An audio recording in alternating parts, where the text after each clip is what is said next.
இன்னைக்கு இந்த சிங்கப்பெண் சிறப்பு படைய தொடங்கி வைக்கிற இந்த நிகழ்வு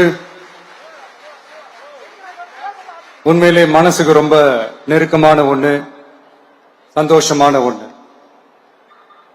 நம்ம பாட்டி, அம்மா, அக்கா, தங்கைகள், ஒவ்வொரு வீட்டில் இருக்கிற பெண் குழந்தைகள், இவங்க எல்லாருக்குமான பாதுகாப்பை உறுதி செய்வோம்னு சொன்னோம்.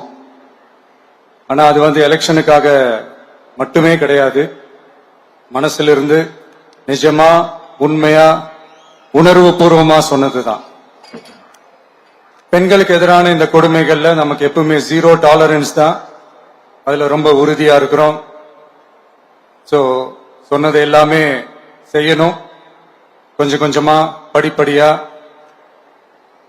அதை செயல்ல கொண்டு வரணும். அதுல ரொம்ப தெளிவா இருக்கிறோம். அதனாலதான் ஆட்சிக்கு வந்த உடனே இந்த குறைஞ்ச நாட்களுக்குள்ளேயே இதை நடைமுறைக்கு கொண்டு வந்திருக்கிறோம்.